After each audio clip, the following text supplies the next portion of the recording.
jantung Eropa bagian barat, terdapat daratan yang selama hampir 8 abad memancarkan cahaya peradaban. Daratan itu disebut Al-Andalus, nama Arab untuk semenanjung Iberia, kini Spanyol dan Portugal. Di sini, Islam bukan hanya hadir sebagai kekuasaan politik, tetapi sebagai peradaban yang mengubah wajah Eropa selamanya. Tahun 711 Masehi, pasukan Muslim di bawah pimpinan Tariq bin Ziyad menyeberangi selat yang kelak dinamai Jabal Tariq Gibraltar.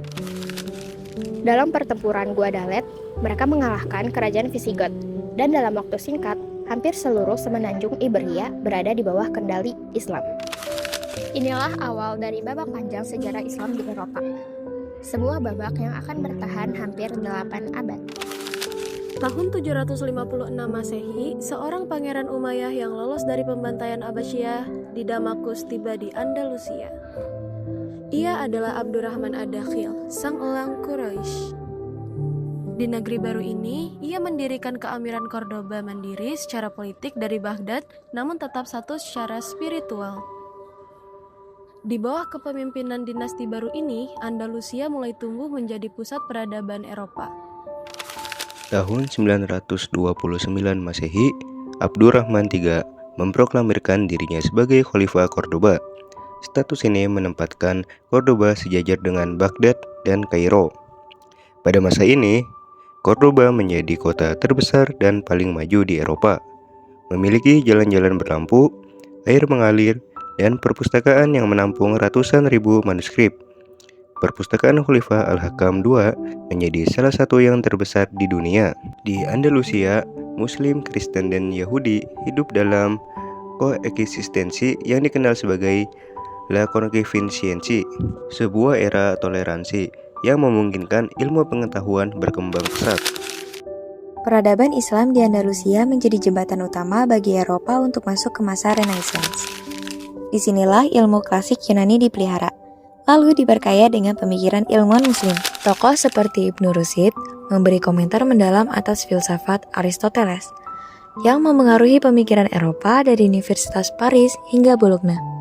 Ibnu Tufail, dengan novel filsafatnya Hayy bin Yaqzan, menjadi cikal bakal literatur fiksi filosofis barat. Bidang ilmu pengetahuan berkembang pesat, kedokteran, farmasi, astronomi, matematika, hingga rekayasa pertanian. Sistem irigasi maju, varietas tanaman baru, dan teknologi air diperkenalkan ke Eropa melalui Andalusia.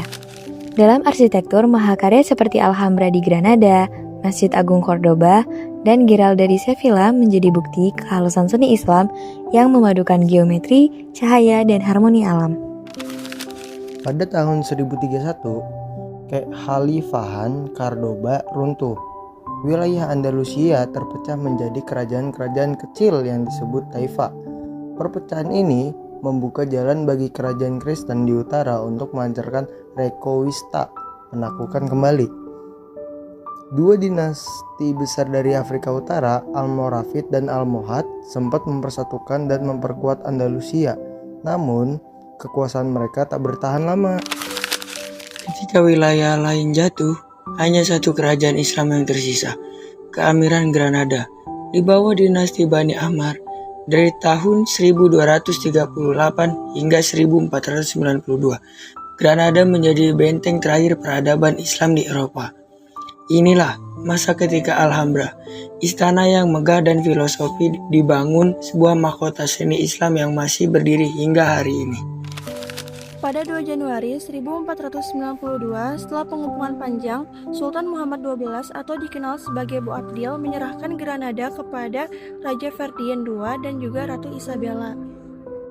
Dengan jatuhnya Granada, berakhir sudah kekuasaan Islam di semenanjung Iberia. Tak lama setelah itu, Inkuisisi Spanyol memaksa Muslim dan Yahudi pindah agama atau diusir. Banyak manuskrip dibakar, banyak keluarga tercerai-berai. Meski kekuasaan politik Islam di Andalusia berakhir, warisannya tidak pernah benar-benar hilang. 4.000 lebih kosakata Spanyol berasal dari bahasa Arab. Sistem irigasi Islam masih digunakan di Valencia. Dan manuskrip-manuskrip dari Andalusia menjadi pondasi ilmu pengetahuan modern. Dari Cordoba hingga Granada, dari filsafat hingga sains, peradaban Islam di Andalusia telah menjadi salah satu pilar utama lahirnya Eropa modern. Sejarah Al-Andalus adalah kisah tentang kejayaan, toleransi, dan kemanusiaan. Kisah tentang bagaimana pertemuan budaya dapat melahirkan peradaban besar. Meskipun Andalusia telah jatuh, cahayanya tetap hidup di dalam ilmu, seni, dan pemikiran yang terus menerangi dunia. Beginilah jejak peradaban Islam di Al-Andalus, warisan 8 abad yang tidak hanya mengubah Eropa, tetapi juga membantu membentuk dunia seperti yang kita kenal hari ini.